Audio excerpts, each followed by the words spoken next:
E aí, tudo na paz contigo?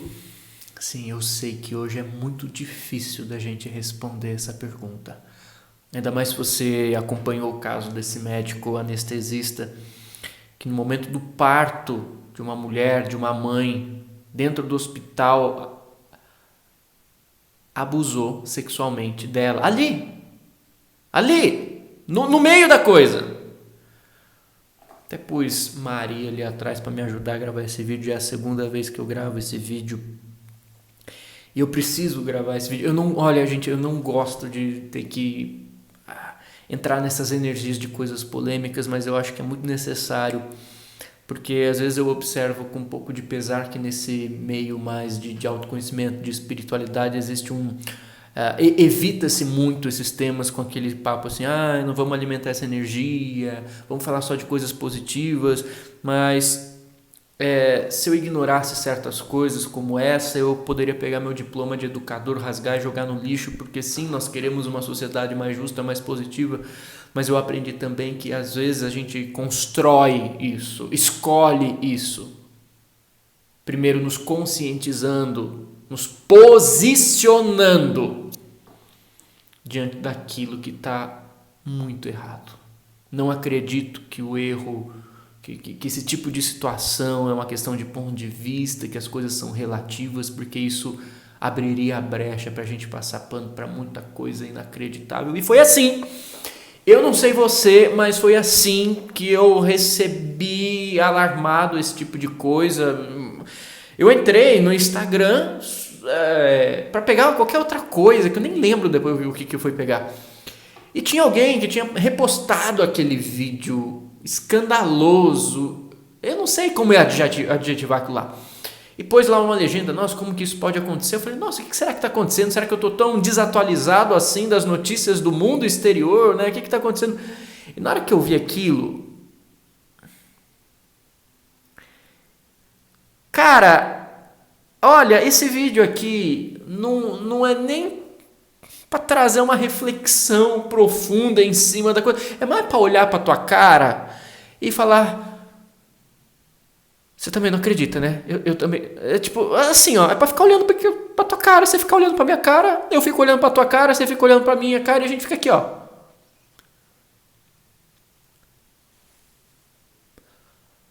Porque não tem. Eu tentei achar a palavra. Eu tentei, sabe? Olha, eu não exijo perfeição de ninguém. Eu não sou neurótico. Não sou um cara moralista chato. Eu não sou, cara. Mas.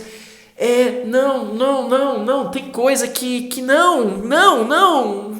Sabe? Não é reflexão, não é só coisa. Cara, é tipo, não.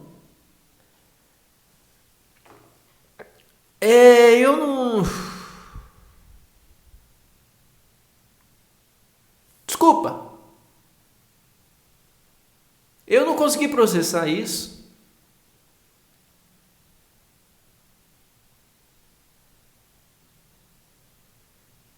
Me doeu.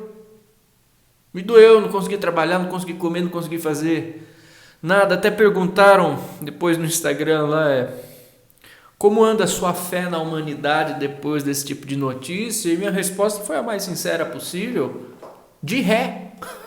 A minha fé na humanidade anda de ré. E tem gente que acha que não, você tá aí falando no YouTube, falando umas coisas, fala aí de espiritualidade, você é a primeira pessoa que tem que vir, e nesses tempos de dificuldade, você tem que ser o arauto, o baluarte que vai chegar com uma mensagem de esperança e dizer que a gente tem que continuar a ter fé na humanidade independente do. Ah não, cara, que hipocrisia! A humanidade quer ter a fé nela, que faça por merecer. Estou até falando alto, vou acordar a vizinhança aqui. Não que a gente não tenha que ter esperança, porque há pessoas que estão honrando, mas assim, eu acredito que nesse momento de pandemia, principalmente no momento de pandemia, toda aquela simbologia, né, do apocalipse bíblico veio se realizando. A questão da separação do joio e do trigo é uma dimensão muito psicológica, muito espiritual. Eu acho que é a vida mostrando para cada um de nós aquilo que estava escondido debaixo do tapete, quem é quem, e novamente não exigindo perfeição de ninguém, mas assim, sabe, pra gente escolher muito bem onde a gente vai amarrar as nossas coisas, sabe? Onde que a gente põe a nossa lealdade, quais são os valores que a gente tem que defender. A verdade, gente, é o seguinte, que a gente isso é forte que eu vou falar, nós estamos numa cultura de estupradores. Isso é uma coisa geral. É governo que estupra o povo, é povo que estupra o próprio povo em nome de um governo que estupra ele. A gente viu essa semana gente matando gente por conta de político. A gente vê ser humano estuprando a natureza. As grandes cidades estuprando solo, estuprando florestas, estuprando rios. A gente vê nas redes sociais as pessoas estuprando psicologicamente umas às outras, emocionalmente umas às outras, energeticamente umas às outras. Como? Num ambiente tóxico em que todo mundo se acha dono da verdade, você se sente na liberdade de entrar no perfil de qualquer outra pessoa que você não conhece. E às vezes ela não fez nada. E você vai lá e você xinga, você critica, você humilha.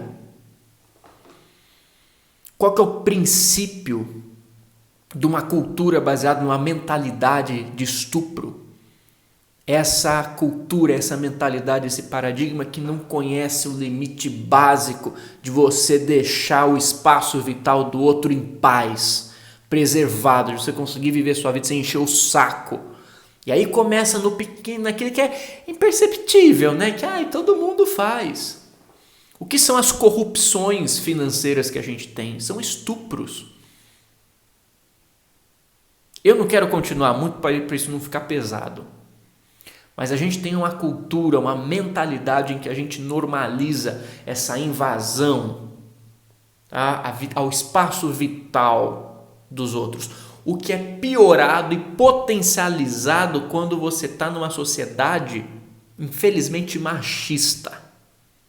E aí a coisa se potencializa no desequilíbrio dos comportamentos que a gente tem no nosso meio. O machismo é uma coisa muito triste, principalmente porque é uma coisa tão estrutural, né? Tão estrutural, que homem que não está me ouvindo aqui, que não herdou traços, e que a gente tem que ir revendo a vida inteira e se tocando e tentando perceber isso tudo, para a gente não cair em erros, porque a sociedade normalizou coisas que não são normais. Não é porque coisas são consideradas normais que elas são necessariamente saudáveis. Eu falei do estupro em relação à natureza. Uma vez eu ouvi um xamã dizer uma coisa muito interessante. Ele diz o seguinte: a relação que nós temos com a natureza espelha, reflete, tem uma conexão direta com a relação que nós temos com a mulher. Como que a gente trata, né, também a questão da natureza. Só para partilhar que eu também tô sentindo assim, tipo, alarmado. Eu gostei muito que o Gustavo Tanaka fez um vídeo sobre isso. Meus parabéns, meu amigo. E eu vou fazer o seguinte: eu acho que eu não tenho moral para ficar falando aqui desse lugar. Eu vou chamar a minha esposa. Eu quero que ela... Amor, você vem aqui, por favor? Eu quero que ela compartilhe com vocês. Acho que ela tem mais moral para falar sobre isso. Eu quero que ela compartilhe com vocês o que ela sente diante disso tudo. Eu acho que esse vídeo aqui é um vídeo de cumplicidade, é um vídeo de empatia, é um vídeo para a gente se fortalecer. É um vídeo até para a gente acolher, sim, essa revolta. Não para que a gente gere mais destruição, não. Mas para que a gente entenda que, poxa vida, se você não consegue se revoltar com uma coisa completamente absurda, onde é que está a sua sensibilidade? Você quer parecer o quê para quem? Com essa falsa máscara de pseudo-santidade. Eu acho que tem coisas que revoltam a gente, que a gente tem que se revoltar sim. Claro, o que a gente vai fazer com isso depois é uma questão de maturidade. Essa energia de você não saber o que fazer, né? De você querer soluções, de você olhar e falar como isso pode estar acontecendo. Claro que isso sempre aconteceu na história da humanidade, de uma forma mais velada, de uma forma mais... Enfim, mas talvez seja justamente por esse momento a gente ter cada vez mais lucidez, informação, consciência sobre as coisas, que quando isso vem à tona a gente deve sim se espantar muito e rechaçar. Não vou falar mais nada. Amor, fala aqui que você tem mais moral para falar desse assunto, por favor. Eu agradeço imensamente por poder participar desse vídeo e eu quero deixar registrado aqui a minha admiração ao Yuri por se posicionar, por compartilhar esse vídeo. Foi um dia muito desafiador para mim, para nós mulheres. Isso tudo tá trazendo muita coisa, muitos sentimentos. E o que eu quero registrar nesse momento, nessa fala, é a minha admiração a todos os seres que buscam restabelecer uma convivência mais harmoniosa com a natureza. Houve um tempo em que as mulheres eram mais respeitadas e elas experienciavam participação mais justa em sociedades. Uma dessas sociedades, um desses contextos, eram as sociedades celtas, que particularmente me inspiram a continuar resgatando sabedorias que honram a natureza, que reconhecem a sacralidade do ser mulher e a divindade feminina, nesse lugar de mãe. E por mais que não exista justificativas para o injustificável, como o que foi noticiado hoje, nessa atrocidade, diante de muitas e muitas atrocidades que acontecem diariamente contra as mulheres, eu sinto que nosso dever enquanto humanidade é continuar nesse resgate de honrar a vida como uma bênção e de proporcionar essa vida que honra a natureza, que respeita as mulheres. Curioso pensar também que recentemente eu senti de relançar a segunda edição do meu primeiro livro, que tem esse tema pilar, sendo Como Amar uma Mulher. Eu trouxe até ele aqui para compartilhar com vocês. Recentemente, vai fazer um mês que eu relancei esse livro. E aqui eu digo que é um espaço reservado para o registro de muito do que o meu ser mulher, adolescente e criança gostaria de ter tido acesso ao se deparar com a aventura, responsabilidade e mistério profundo que ser mulher significa nos tempos atuais, neste belo planeta. E nesse livro Refúgio, eu trago muitas das minhas experiências como ser mulher, como é que foi esse tratado de paz que eu há alguns anos venho estabelecendo comigo mesma, com as outras mulheres, com a natureza. E eu sinto que realizo que esse é o caminho, um caminho de restabelecer a paz com o ser mulher, esse mistério profundo, de profunda, imensa responsabilidade. eu quero agradecer a todos os seres que se propõem a se posicionar em justiça em relação às mulheres, honrando as mães, honrando as crianças. E por mais que esteja muito desafiador para mim, para todas nós, quando a gente resgata essas sabedorias ancestrais de harmonização, de paz com a vida, a gente sintoniza com a faixa consciencial de que uma sociedade que respeita as mulheres é possível. Então eu quero agradecer profundamente ao Yuri pela oportunidade de estar aqui e a você pela escuta, por esse espaço de responsabilidade, que a gente consiga nessa continuidade de posicionamento, de aperfeiçoamento e de aprendizagem, mas principalmente